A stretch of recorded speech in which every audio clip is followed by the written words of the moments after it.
Let's talk about one of the most emotionally charged subjects there is, abortion, but in an unemotional way. Also, let's not touch on the question that most preoccupies discussion of the subject, whether abortion should be legal or illegal. The only question here is the moral one.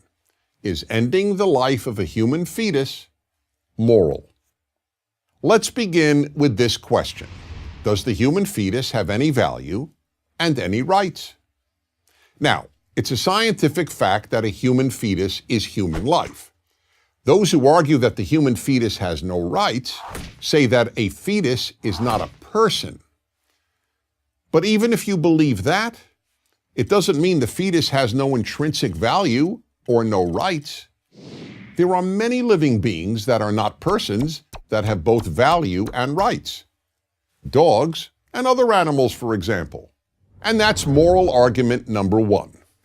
A living being doesn't have to be a person in order to have intrinsic moral value and rights.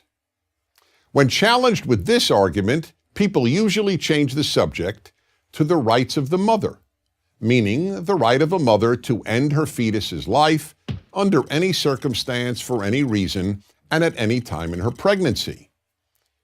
Is that moral? It is only if we believe that the human fetus has no intrinsic worth. But in most cases, nearly everyone believes that the human fetus has essentially infinite worth and an almost absolute right to live. When?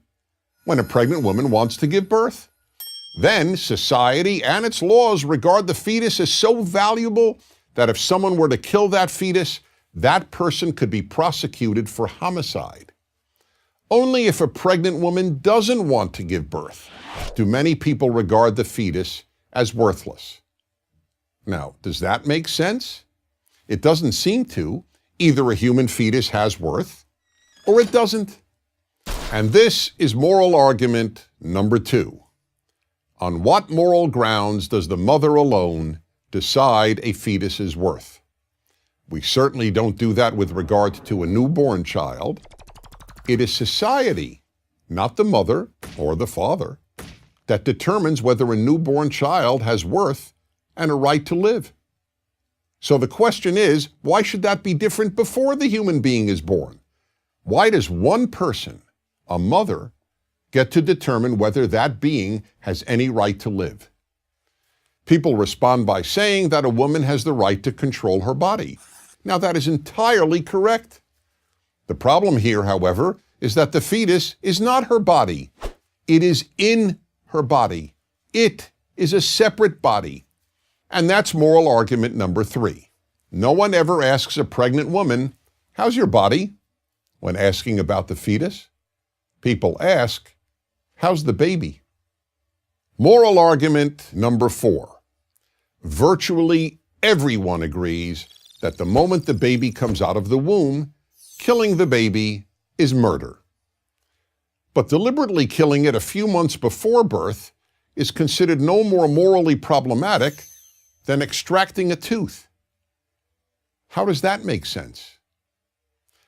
And finally, moral argument number five. Aren't there instances in which just about everyone, even among those who are pro-choice, would acknowledge that an abortion might not be moral? For example, would it be moral to abort a female fetus solely because the mother prefers boys to girls, as has happened millions of times in China and elsewhere? And one more example. Let's say science develops a method of determining whether a child in the womb is gay or straight. Would it be moral to kill a gay fetus because the mother didn't want a gay child? People may offer practical reasons not to criminalize all abortions. People may differ about when personhood begins and about the morality of abortion after rape or incest. But with regard to the vast majority of abortions, those of healthy women aborting a healthy fetus, let's be clear. Most of these abortions just aren't moral.